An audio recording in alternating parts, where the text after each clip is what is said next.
Hello, my name is Fiona Tracy, Marketing Manager for our Industrial Ethernet business at Analog Devices, and joining me today is my colleague Michael. Hello, I'm Michael Brechta. I'm System Applications Engineer with Analog Devices, focused on Industrial Ethernet. And our topic for today, tips and tricks for Ethernet APL 10-base T1L solutions. So let's get started. So why is there so much buzz around Ethernet APL and 10-base T1L connectivity? And what is the value it will bring to the process automation network? Ethernet APL and 10-base T1L technology is all about enabling seamless connectivity from edge nodes deployed in remote and hazardous locations. We're talking about field instruments, sensors, and actuators, and connecting them with the cloud and centralized automation management systems.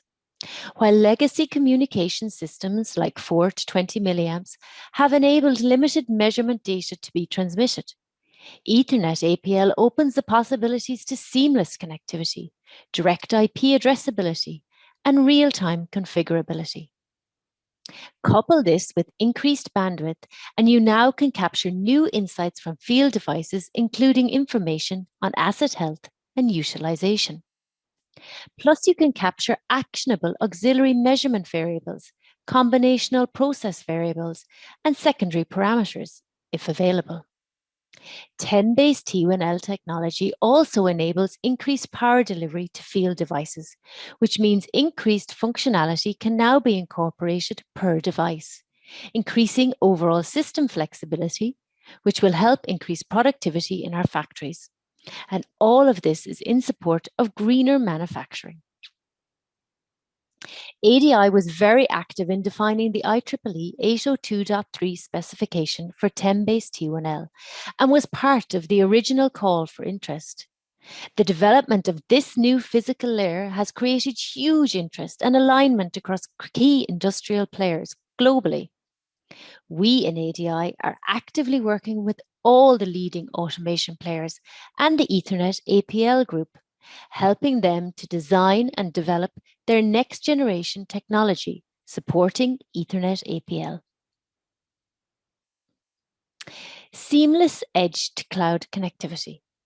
So I'm really here talking about bringing Ethernet to the edge and having a communication network based solely on seamless Ethernet.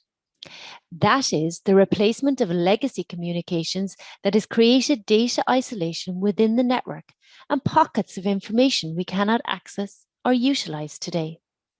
This is in part due to the proprietary nature of many legacy networks, which have limited the flow of information.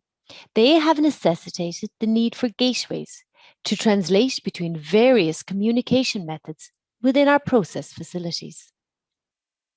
The idea is that measurement data will now start out life as an Ethernet packet at the edge and be seamlessly communicated to the control layers and then to the cloud as an Ethernet packet.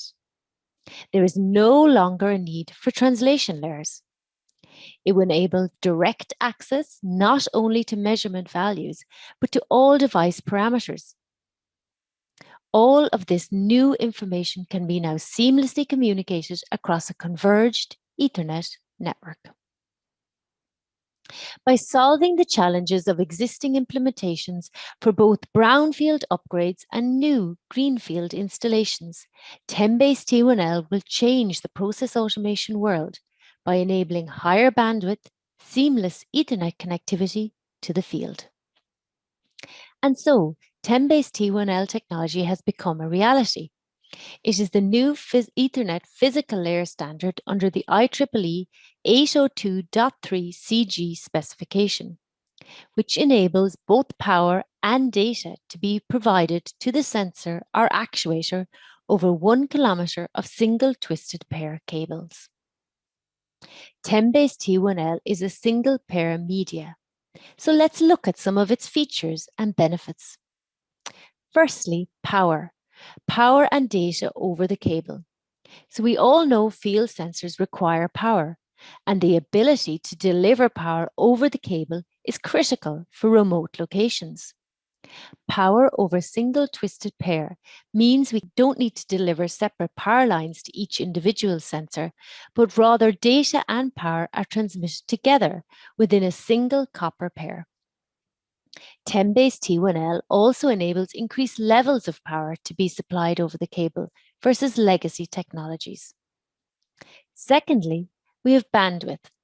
At 10 megabits per second, this increase in bandwidth over existing technologies provides the ability to transfer these rich new data sets from the edge and capture new insights from remote nodes.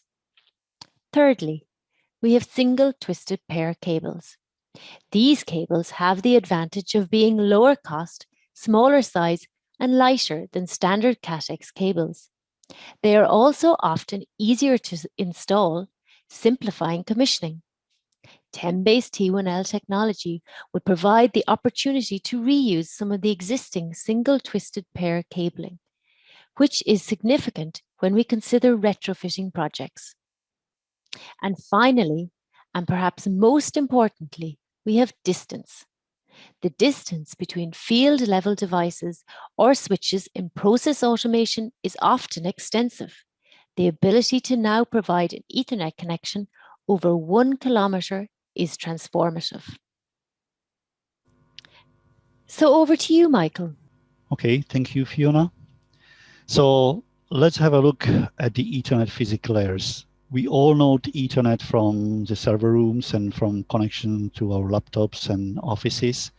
That's we would call it normal or traditional Ethernet, 10, 100, 10,000 base gigabit Ethernet.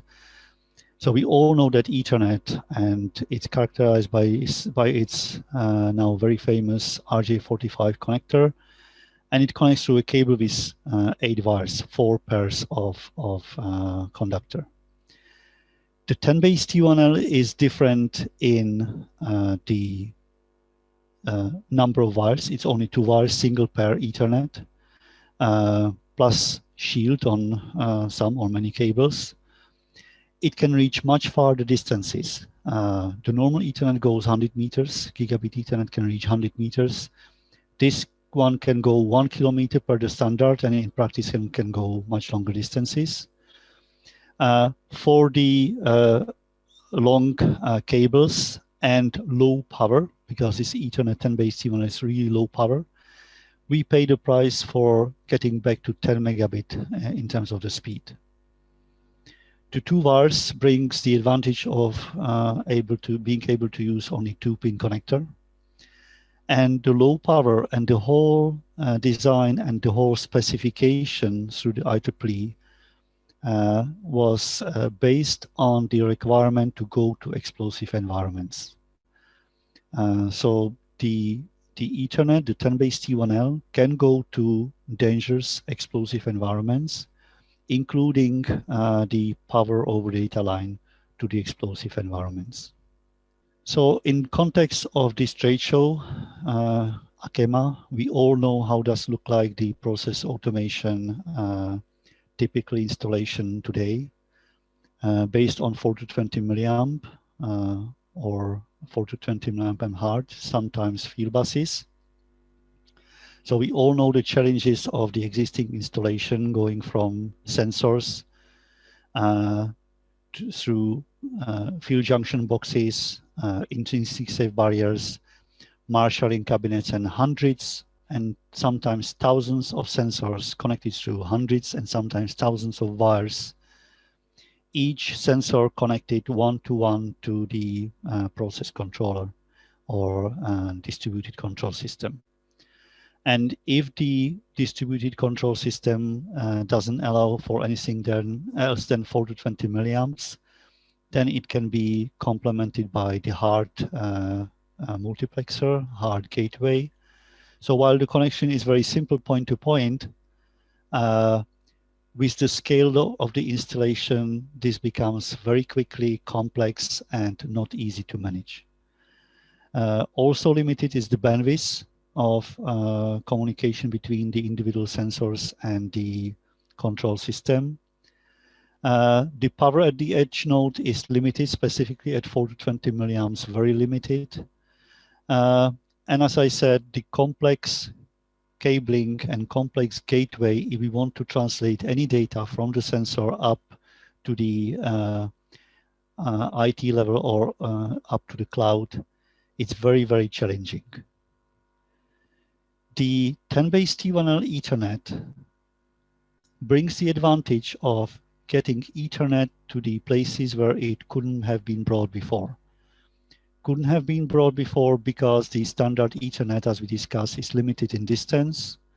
The 100 meters maximum distance have been very limiting in context of some process control plants. And then the limitation of the high power that is associated with the normal Ethernet. High power in the context of explosive environment. It's very difficult, if not impossible, to bring normal Ethernet to explosive environment, specifically in the intrinsic safe manner, where we rely on the limitation of energy and power brought to the cable and to the end node. So the new 10BASE-T1L Ethernet physical layer enables to bring the Ethernet to the edge nodes and significantly simplify the topology of the network in the process automation. And in the cases where the existing installation is used using field bus, the cabling of the field bus can be reused in the exact topology and with the same cables for the new 10BASE-T1L. So support for intrinsic safe designs. Some of that, as I said, was already built in the standard itself, providing two modes of operation, two modes of transmit amplitude, 1 volt and 2.4 volt. So the 2.4 volt promises the connections over more than 1 kilometer of the cable. But to the very end point in the explosive environment, they will be used for 1 volt operation, which will work over a little bit shorter distance of the cables, typically limited in practice to 200 meters, but again, could go longer distance. Then the other thing is low power consumption. The whole architecture and the coding of the data over the cable, the use bandwidth, everything is done to minimize the power of the physical layer. The power consumption of the physical layer is low enough that it can be designed in those explosive environments in the intrinsic safe manner. So the over energy that is needed for the whole device, including the physical layer and the whole communication and power supplies, is low enough that it can be used in intrinsic safe designs. And then some requirements already mentioned in standard is separation of transmit and receive pins on the PHY itself. That enables to use the topology on the PCB board on the circuit. So we are now diving into details, but these details are important, and you can ask your engineers who are designing for intrinsic safety how important these details are. So the details were started in the IEEE were defining the standard, defining the modulation and the architecture of the PHY. But it follows through design of our chips when we respect these requirements. As I said, separate transmit receive pins, enabling the network topology of resistors close to the chip. The resistor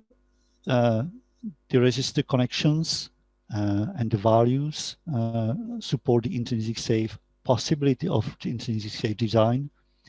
They enable the positions of additional protection components, voltage clampings, protection diodes. And again, the engineers who are designing for intrinsic safety very quickly can confirm when it comes to details, all these things are important. The values of resistor, value and number of coupling capacitors, value and number of decoupling capacitors around the PHY and all the chips. And then because we in analog devices have years of experience of supplying components to the intrinsic safe designs through 4 to 20 milliamp loops and hard modems and so on, We understand the requirements, and we can also make recommendation for other system components: inductors, coupling inductors, common mode inductors, over voltage protections in the over signal chain, and other aspects of the design. Now, along with the support for intrinsic safety, we are also supporting other features important in the system. One of them is system diagnostics. So our chips can provide, whether it's PHY or MAC-PHY, as we mentioned later on, can provide link quality monitoring. So we can measure the signal to noise ratio on our chip with the link up. So during the normal operation of the network, we can measure signal to noise ratio. The signal to noise ratio can lead into estimation of bit error rate, and the plot on the picture shows the relationship for white noise between the signal to noise ratio in decibels to bit error rate. The bit error rate is important because if there is an error in a bit once every hour or less, then the error can be corrected at the higher levels of the protocol. But if there is a danger of too many errors, the system becomes unreliable, and unreliable system cannot be used for process control. So we are looking at reliability of the link, and we are looking by estimating the bit error rate. We can predict when the link is reliable while it is operating. And that is a very useful insight that you can use during the design and testing of your product. The end users can use it during the installation. And then the plant operators can be looking at the trends of the quality of the link and predict when the link quality is going down before actually there are any errors on the link itself. And of course, the PHY chips and MAC-PHY chips offer other tools like loopbacks, on-chip frame generator, on-chip frame checker, all the features that would be appreciated by people who are designing, debugging the systems, and performing testing of the products. And then not only we can support the diagnostics of the link, but we can also support diagnostics when the link doesn't happen, when there is some fault in the connection. So the cable diagnostics involved TDR, time domain reflectometry. In principle, very simple. The PHY can generate a pulse and wait for the pulse to be reflected back from the other side of the cable. The polarity of the pulse coming back indicates whether the cable on the other side can be open or shorted. And by measuring the time of the pulse coming back, we can measure quite accurately how far from the device is the discontinuity, is the fault. So that's something that is included on our devices chips. We can measure open, we can measure short, and we can measure, as you can see, quite accurately, within few percent, the distance to the fault, whether it's open or short. And then if you look at the process automation, where our solutions fit into context of the network. So the process automation is suggesting the network topology as trunk and spurs. Trunk connecting between the process controller and field switches. So the trunks can be operated at higher amplitude, 2.4 volts, and therefore connect over longer distance and also provide more power. So they can power the whole network through the trunks. And then the spurs cover the last distance between the field switch and the end devices. As you can imagine, at the field switch, there may be value in more performance of the connection between the PHY and the switch. At the end devices, there is more value for really low power. because again, these end devices can be sitting into most dangerous explosive environment in zone 0. So to optimize the performance at the low power, our MAC-PHY, which is connecting to connectors through SPI interface rather than through traditional media independent interface. The SPI interface can bring advantage of using low power microcontrollers, and you can probably implement more successfully MAC-PHYs in the end instruments, and the other positions in the network. You can implement again MAC-PHY, or you can implement the PHY with the traditional media independent interface. And I'll hand over back to Fiona. Thank you, Michael. So let's look at what technology is available today from analog devices. And as Michael mentioned, we have two unique solutions in our 10BASE-T1L portfolio. That is a 10BASE-T1L PHY, the ADIN 1100, and a unique MAC-PHY, the 1110. As Michael mentioned, with the MAC-PHY, Ethernet connectivity to a processor, as you can see in our diagram, is via SPI. And that really reduces the burden on the processor and removes the need for that integrated MAC on the processor side. So it means you can utilize those low power processors which do not have an integrated MAC. And this can be particularly important if you want to try to reuse some of your existing sensor node design, but update your communications portion to Ethernet. By using ADI as a MAC-PHY, you can reuse your existing processor and as much of your existing software solution as you can. Now, there is always a balancing act between leveraging existing investments and design architectures and then optimizing for new technology, power, and space. And ADI's portfolio of 10BASE-T1L solutions is designed to provide you with the flexibility needed by offering both a choice of PHY and MAC-PHY. And for new designs where you have more flexibility on processor choice and higher power processing options can be utilized, the ADIN 1100 is the ideal choice, as Michael mentioned. And both solutions are standard compliant to the IEEE 802.3 CG standard, and they support those two amplitude modes that Michael mentioned, the 1 volt and the 2.4 volt peak to peak. And both solutions are available now from analog devices. Now, other features that I should also note in terms of the MAC-PHY are our advanced packet filtering features. And these are another benefit that ADI has brought to the application. This significantly reduces the burden of handling broadcast and multicast traffic and offloads this burden from the processor. Also supported is an additional queue is available for higher priority traffic, and frame statistics is provided to assist in monitoring the network traffic and the quality of the link. Now, the MAC in the MAC-PHY also supports IEEE 1588 timestamping and therefore 802.1 AS time synchronization. The MAC-PHY provides support for a synchronized counter, timestamping of received messages, and timestamp capture of transmit messages. Now, this greatly reduces the complexity of the software design, as there is no further hardware support needed to implement time synchronization beyond the MAC-PHY itself.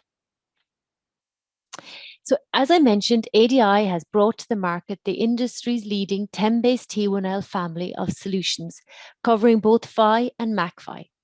And they're designed for ultra low power consumption. So that's 39 milliwatts for our ADIN 110 PHY and 43 for the MAC-PHY, enabling you and your system designers to optimize power budgets for use on critical measurement and processing electronics.